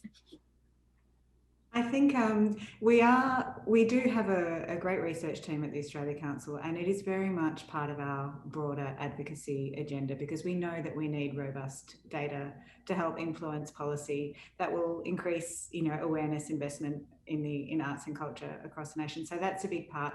I was very proud of our team when they pivoted quickly. I think when they went, wow, we need to know this data and we need to collect it now so we can start thinking about how that's going to influence all those things around reopening. So that's fantastic. I think there's definitely survey fatigue in the world at the moment, in the same way that everyone has Zoom fatigue or MS Teams fatigue, and particularly arts organisations and individuals as well, because there have been so many requests for information and data as we've tried to work out how to support the artists, how the government more broadly has wanted to work out how to support the artists and so on. So there's definitely fatigue, but I do find that our audiences are increasingly aware. We used to talk about an advocacy campaign for arts and culture in Australia and say, what if people don't realise that they're engaging every day, which they are, how do we bring to life that awareness and stop arts and culture being the kind of hidden thing that contributes so much to everyone's individual life every day, to our communities' lives every day, to our national life every day. Would you do a scare campaign where you'd say, what would it mean if you stripped arts and culture out of your life, so people would realise that the design of their coffee cup would not be there, that they wouldn't be listening to music when they got on public transport, that they wouldn't have a book by their bed, they wouldn't be, you know, their clothing would be pretty average, their food would be rubbish, you know, all that sort of stuff. And I think what COVID did was actually give that kind of scare campaign to the broader public, and we watched as everyone kind of turned to culture to get themselves through it. And so I feel people want to contribute because they want to help make sure that they don't lose this integral and essential part of their lives. So we've found people are pretty good in terms of responding. And I think, I suspect we will continue this survey quarterly after we've done the last tranche in September, because when we were looking into the reopening protocols, and I was talking to a health expert who had been working with the Ebola virus when that was a big thing. And she said, look, Wendy, the only thing we've ever eradicated with any success was smallpox. So this is going to be part of our life forever, and it'll be how we live with it. And I think that's what we've all been talking about, and looking at these really innovative ways that both of you have been thinking about and quickly moving, and those great lessons that you've shared. It's really inspirational. So I wanted to thank you both. Thank you. Now, I think we would like to take the opportunity to answer some of the burning questions which our online audience have posed. So one of the most popular questions has to do with technology. We all acknowledge that we have to use digital technology to reach out to new audiences. It's a safe way to engage. But yet, we also all recognize that the arts experience, the live arts experience, is something that is hard to replicate in a digital setting. The wonder that you experience in a theater, the sense of awe you experience when you're in front of an original painting is something very personal to you. So the question that has garnered the most votes is really, how do we ensure that when we use digital technology, it adds to the arts experience and doesn't detract from it? So I'd maybe like to invite all three panelists to give your thoughts on this matter. Ching, maybe you'd like to start? Okay, well, I always believe that, you know, it's never either or. You know, while we create physical or digital experiences, we must not forget that there are some people that are either uncomfortable with the digital or will not get enough of it, and therefore there is the physical option. So it's always about giving the audience both options, and as you experience each of these, we must make sure that it is complete in itself. So I also, I mean, kind of also, you know, segue into another question we talked about. You know, does then technology replace the physical or the human? Also, you know, the same answer is that it's neither either or. It's always a case of how do you allow each other to supplement and complement and enhance the overall experience.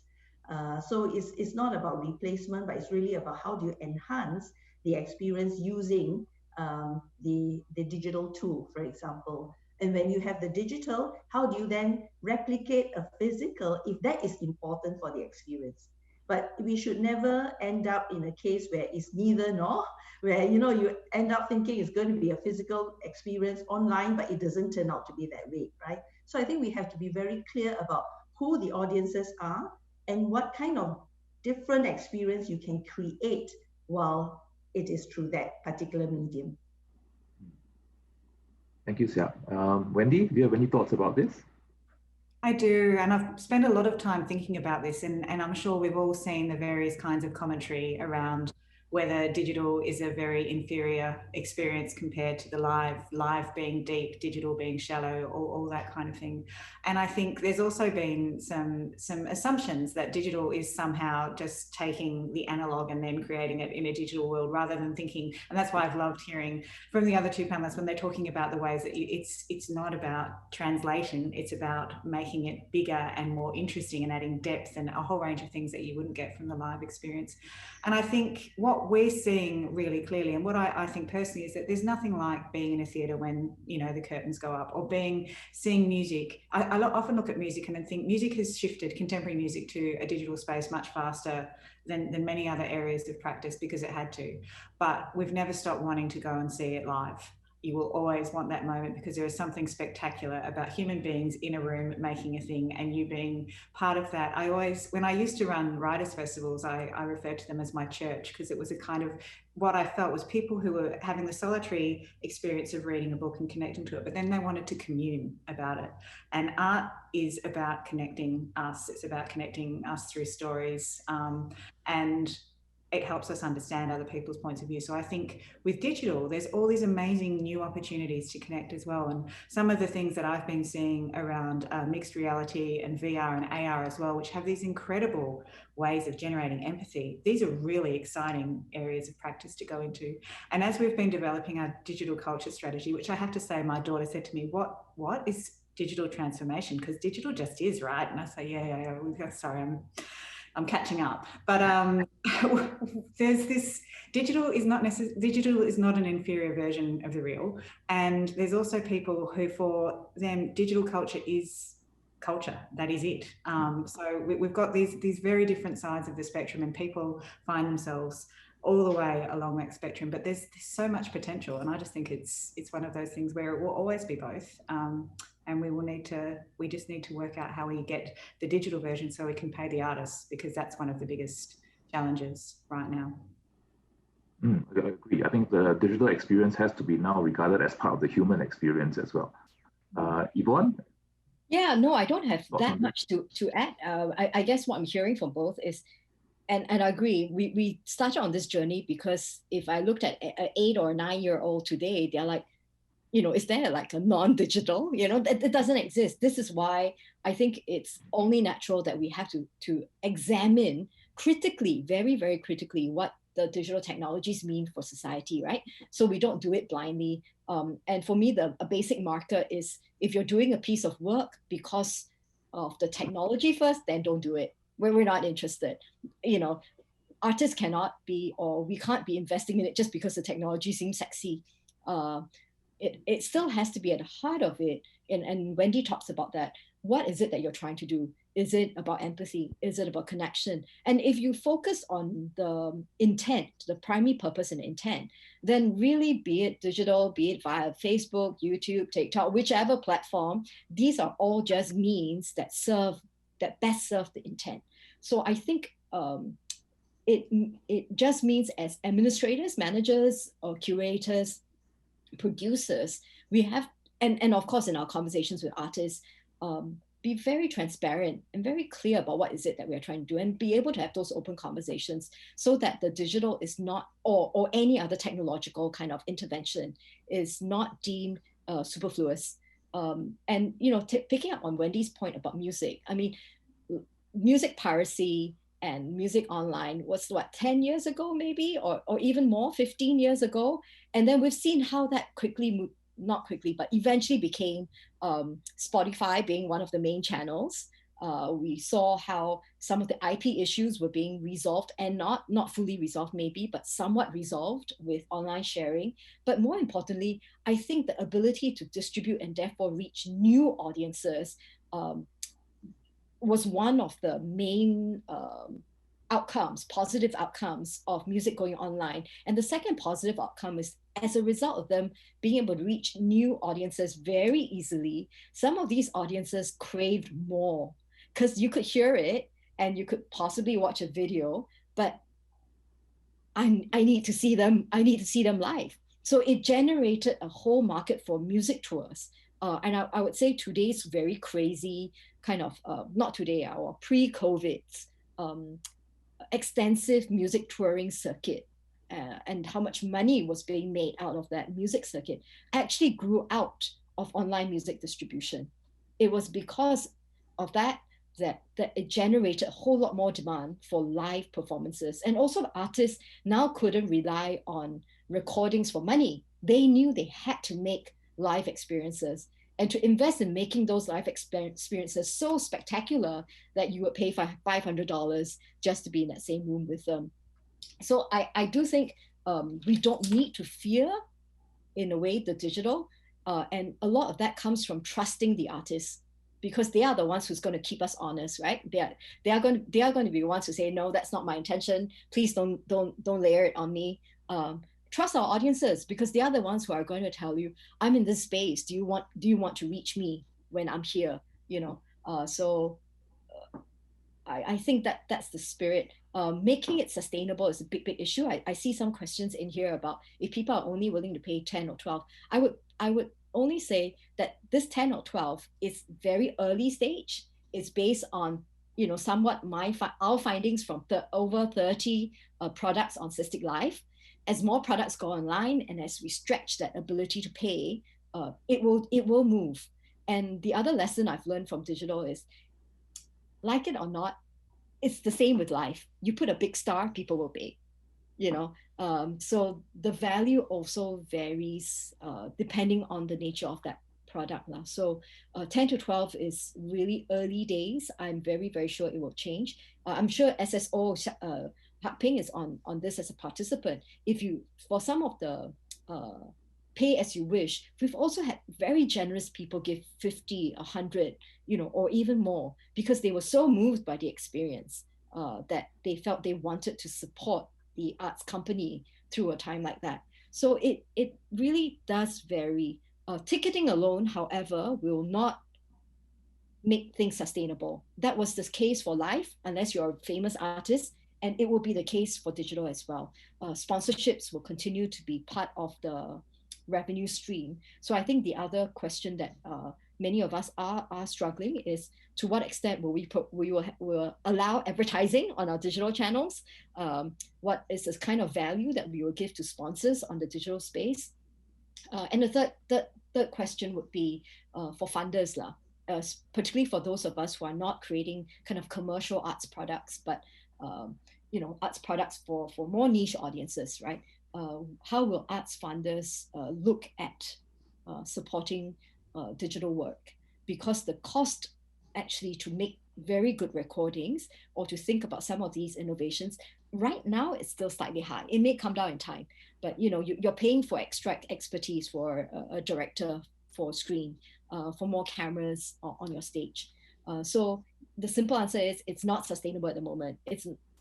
We will have to find ways to ticket more, as well as ways to bring in sponsors, and even for free events, maybe ways of ticketing so that we can ticketing without paying, so that we can collect data, and that data helps us, better serve the audience, but also help us in our sponsorship. Yeah, so I think those are just some of the very practical things about making it sustainable over the long term.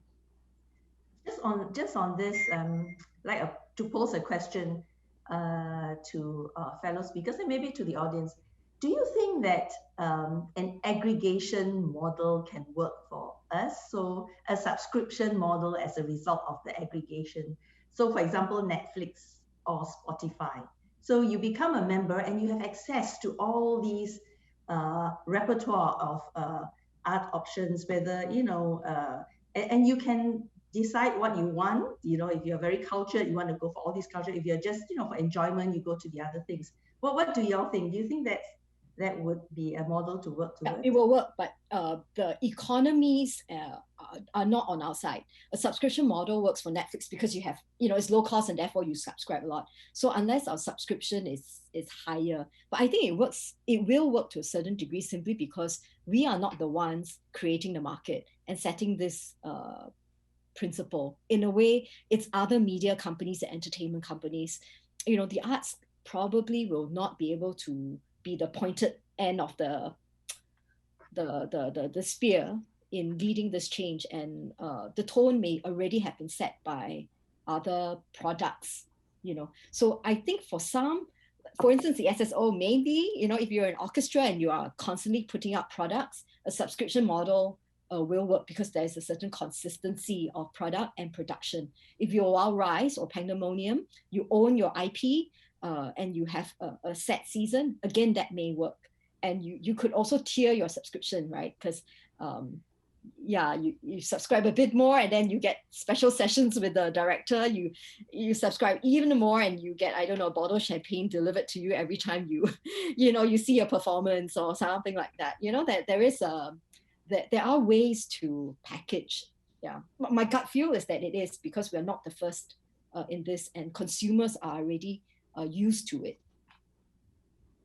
Are there models in Australia already for such subscription, Wendy? I think there's a lot of people thinking about it and thinking about how can you make those digital subscription models work, and what are the really innovative ways that you can blow up the thinking behind. It's not about, again, a simple matter of translation. It's about rethinking the whole thing to how it might work.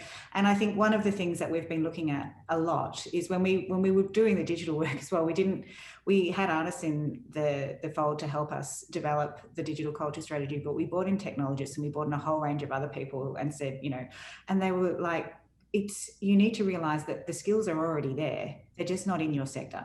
So you actually need to be partnering and collaborating outside your bubble or the sphere in which you work, and think very, very differently. And if you look at things like the game sector, for example, and the ways that people have been able to monetize their work, and the way that independent artists, our equivalent in the game sector, have been able to become incredibly successful through the kinds of models and platforms that they've adopted, there's a lot to be considered. And so I think this is, and speaking from a funder's point of view, that's where funders need to also rethink about what the new normal looks like as well, because that kind of investment in R&D and the kinds of different ways that money will need to be applied for organisations as they transition into the new normal is huge as well. I mean, people have, I think, looking through the chat, you're seeing the additional costs if you're going to do a digital offer, the additional cost for cleaning, the additional cost for all the rest of it to actually operate in this space. That requires a completely new approach from everyone, including funders. Yeah, actually things like the cost of servers, moving lots of your operations onto cloud. I mean, these are actually going to be your base costs that will rise. Cybersecurity for organizations. Yeah. I think Siak's suggestion of an aggregation model is an interesting one. I think it will be especially important for the smaller arts organizations in Singapore, who may not have the capability of creating a huge array of products every year, but who could contribute to a database, which is on a subscription model.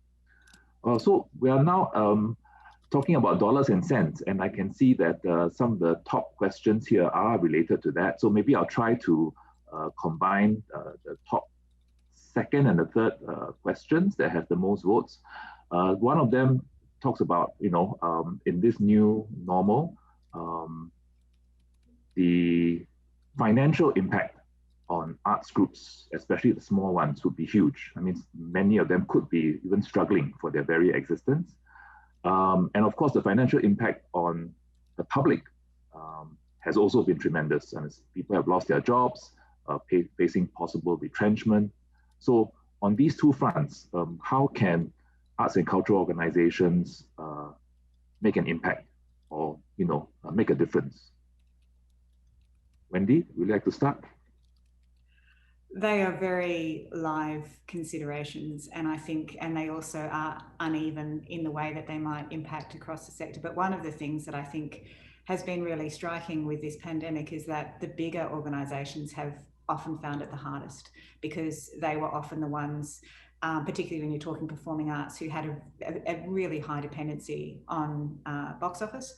And also, so their sensitivity was there, but it's also penalised the organisations who've been doing what funders have been telling them to do for ages, which is to diversify their revenue, not to rely on public funding, to rely on box office and earned income through sponsorships and so on. And all of those things took a massive hit. So, and often those bigger organisations can be less nimble, although I would certainly say that's not the case of the Esplanade in terms of just from what I've seen from you, Yvonne, today. So I think those issues are very, very live. And at the moment, in terms of, how we support, it's all very well to say to artists, go and do creative development, and then when the doors open again, you'll be fine. It's about how you actually are keeping food on the table right now for artists. So we set up a resilience fund for the interim period, and now we're thinking about the different ways that we can support artists through all of it, and then think about what lies ahead.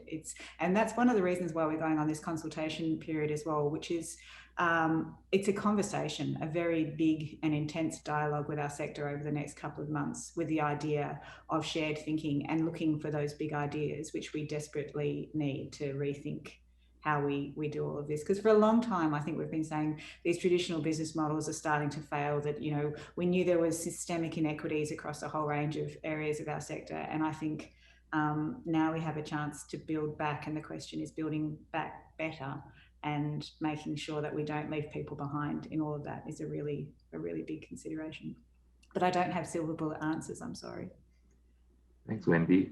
Siak, Ching, do you have any thoughts about how the gallery could play a role in this very difficult issue about financial well-being? I think as a gallery, we are impacted as well. Revenue dropped considerably, and fund donations as well. But luckily, I think the ministry and the government has been very, very supportive, and even encouraging us where we can to create jobs for the art workers. And that's what we are doing. So as we pivot towards more creation of more digital experiences, we are collaborating with a lot of other external parties, whether they are individual artists or companies. An example of also how we leverage the entire arts community and create job opportunities is the exhibition, the proposals for Novel Ways of Being, where 170 artists and curators are being brought on board, commissioned to work together with us, and the opportunity for them to not just being compensated for the commissioning, but also the ability for them to then subsequently sell the artwork.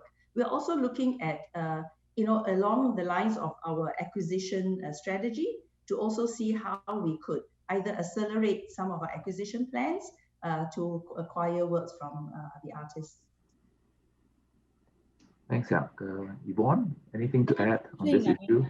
The moment we could have recordings and rehearsals, we started engaging artists to perform, and wherever we can, where the rights belong to the artist, obviously we respect and we then pay for that. One group of arts workers that I think were most affected and probably finding it harder to get back are the casual technical workers, partly because they can't just go online, right? Because their work is to facilitate the live performance. Many, what we did was, because they are casual workers, they're not our employees. It was just really reaching out to them, pointing them out to alternative careers in a short period like this, where they could just move on and do something else for the next few months. Pointing them to the relevant government assistance where there is, helping as much as we can to make sure they can apply for those assistance.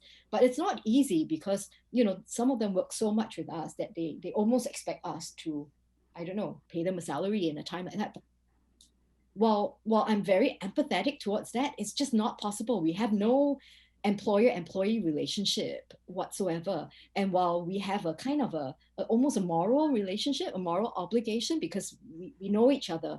So what we do is we try to help as much. And I would say our priorities at a time like that is to try to get back by being responsible to creating work so that I can give you dignified work in your area. I'd rather not give out an assistance, I'd rather create work that you can do. So where we are at now is hopefully by after the pilot trials, or even involving some of our casual technical workers in some of the pilots, so that they also get used to coming back into the venue. But that's why I did reflect on the increasingly, we are going to have more and more portfolio workers, and many of our young graduates from our art schools are not joining the arts companies, the bigger arts companies, and partly because the bigger arts companies are themselves max, right? There are no more new jobs unless somebody retires, and many of our young arts students are not forming companies either, and for good reason. The cost of forming a company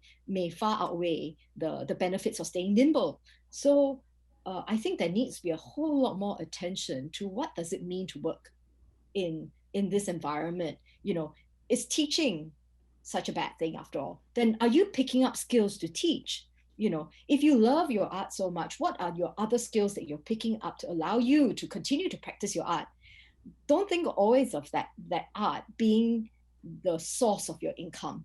I mean, fantastic if you will, but throughout history, not many artists, some of our greatest artists didn't make their primary income from their artwork. So I think that we do need to think about our next generation of arts workers and how do we teach them. And actually, the reality is, if we have been somewhat deluded I wouldn't say deluded, maybe in the past, because we went on this huge professionalizing track, right? Everybody wanted to professionalize. And the idea of professionalizing is that you only do that one thing. But the reality is that you don't. You can't just do that one thing. So even myself as a CEO, you can't just do that one thing. You got to do many things. And so I do think we have to help and work with our arts institutions, our schools, for many young people joining the sector, and for some of the arts workers as well. How do we really make it easy for them, if that motivation is there, to pick up new skills and to apply it in new sectors, maybe not in the arts, in design, in media production, in film. They are such creative individuals that there's so much value they can bring to other sectors of the economy as well. And sometimes participating in those sectors allow you the freedom to practice your art. That's what I've learned. Make your money elsewhere, and then you can do whatever art you wish. So that's another model. But I do think the independent arts worker and their financial resilience and the sustainability, it's a question we have to look at squarely in the eye and try to not fool a parent or a child into thinking about the joys of this artistic career. It's a tough one. Yeah. Or maybe a topic for a future Cultural Academy webinar. I'd like to maybe now invite the three panelists to look a bit inwards. Much has already been said about how we can help artists, how we can reach out to the public, to the end users. But what about our own staff? We all manage staff. We all have colleagues in our own organization. Do you face challenges? And how have we been helping our own colleagues cope in these very unusual times? Would anyone like to start first? Wendy? It's a great question. I think we're still working in an environment where most of us are operating remotely. We do have a small contingent who can go to the office, and some people need to go to the office for their own mental health, or they don't have a home environment which is well suited to working. So it was great when we could actually open those doors and make the office a very, very safe space. That was obviously the first thing. I think when you are working in the environment, like the Australia Council, we had to, when it all started to really, really go horribly wrong, we had to work so quickly because we had to be at the coalface to try to preempt what was going to happen so that our artists didn't fall through the cracks. So what it showed us, I think, as an organisation, was that we could move really quickly in a way that I don't think we realised that we could before. We put up an online webinar series which ended up having something like 16,000 engagements, and we did that in a matter of days. Who knew that we could do something like that? And so but what that did mean, and we also set up the Resilience Fund immediately, and we did a whole range of other ways to support. We started doing COVID-based research. We started gathering all the resources possible to help the creative community through all of this, which was enormous. And it meant that the staff were working harder. They're always hardworking, but it took them even further. So people were working in brutal conditions, online, in new environments, late at night, unable to separate themselves from the home and the office because the computer just keeps on tinging away in the next room and you can't leave it behind. So we've spent quite a bit of time, and as a result, I think there was we were very conscious about the mental health issues of our staff. So we've been thinking about ways to support people remotely, but also at the Australia Council, because we're so connected with the sector, and many of us, like me, spent years working in the sector. Many of our friends and colleagues are in desperate situations. They're facing financial ruin, they've lost all their work and all the rest of it. So there's also, for those, and this goes for arts administrators too, I think, because what this pandemic has shown is that real gap between the people who are administrators, many of whom have kept their jobs, but the people who are making the content are the ones who have suffered the worst. And those are the ones who aren't eligible in many cases for the kinds of government support because they've worked from contract to contract to contract. So like Yvonne was saying, that they're the casual workers who may have worked for a long time for a particular organisation but not in a sustained way, so they can't therefore be supported by the government programs. So there's survivor guilt as well. There's a lot of survivor guilt as people who still have jobs and recognise that you're working for the community that you're serving, yet that community is really, really suffering. So there's a whole range of ways of supporting staff. We've set up, all those kinds of online ways of connecting with one another. It started off with casual drinks, but now it's moved into so many creative ways of connecting online, which are brilliant.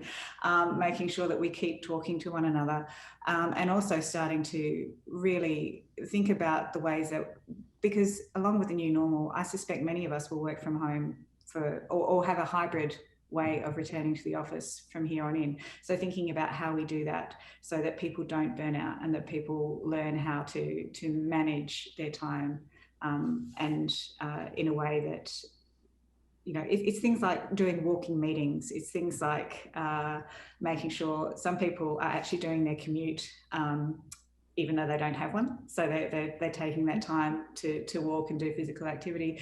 There's been people who've looked, because we used to travel so much, we're not traveling anymore. And what I don't think we realised was that travel time was actually often a decompress. Even though you might be reading all your emails and doing papers and everything on the plane, at least you had the time to do all your emails and the papers on the plane. And now that plane time's gone away.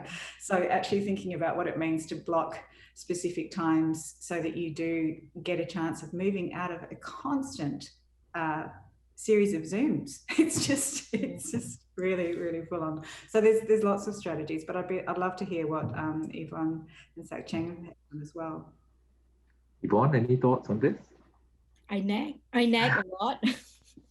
And sometimes it's just nagging. But we do have. I mean, we try and we tell our supervisors, get your team to take leave, and then when they're on leave, don't call them, don't allow them to get onto your chat Zoom meetings, really protect that time. Like Wendy, it's, if your child is disturbing you in the middle of a meeting, it's okay. We're in the arts, we're not selling $5 million software. It's okay to have some of the untidiness of life be part of it. Don't switch on your camera if you're not comfortable. So a lot of that is actually just understanding, and as employers or organizations, understanding that we're all at different places and allowing for that diversity and that messiness of life to be part of who we are, and not trying to block out that messiness. The second thing is actually we've just taken a chance to encourage people by learning. So we had our staging and lighting colleagues give lessons on how to tie knots, how do you light, an object, and what does that mean, so across the organization, more people are sharing their expertise. In a normal day, we wouldn't have possibly the impetus to do that. And so we are starting to learn and therefore be engaged with new parts of the organization. And that actually keeps people feeling engaged. They are reminded that, hey, there's that colleague in that department who's typically in the basement. We don't hear about them, and they do this kind of crazy, interesting work as well. So a lot of interdepartment learning. Our HR has been great. Yesterday we had a chiropractic talk session. We have all kinds of kind of keep healthy things that the HR will nag us about or send us or arrange, special talks for us. I think the end point is, are our teams feeling like they have a purpose and they're contributing towards something, even if it's contributing towards the well-being of their colleague.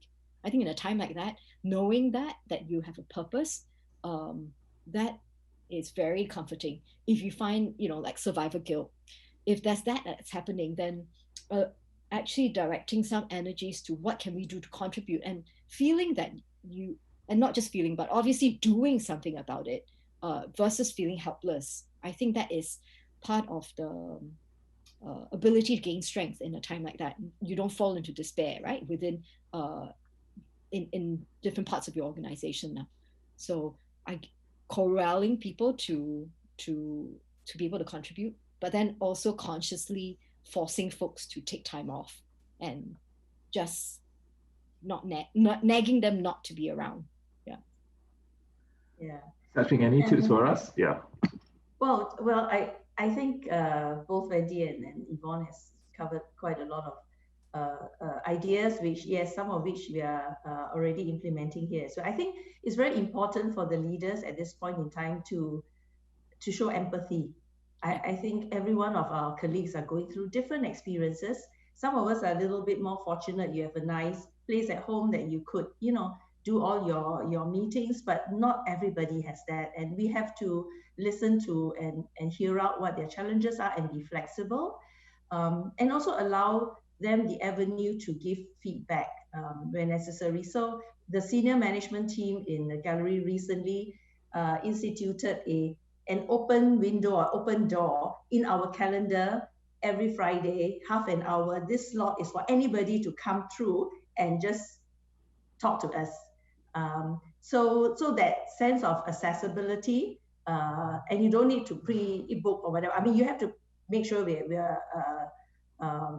it's not taken, but that slot is always there. So I think it's little things like this that may help. I think the other one is, of course, sharing our different coping mechanisms, whether it's through the socials or through just meetings. And I picked up something very interesting, which has become a de-stressor for me. So during one of our leadership socials, we were taught how to grow microgreens.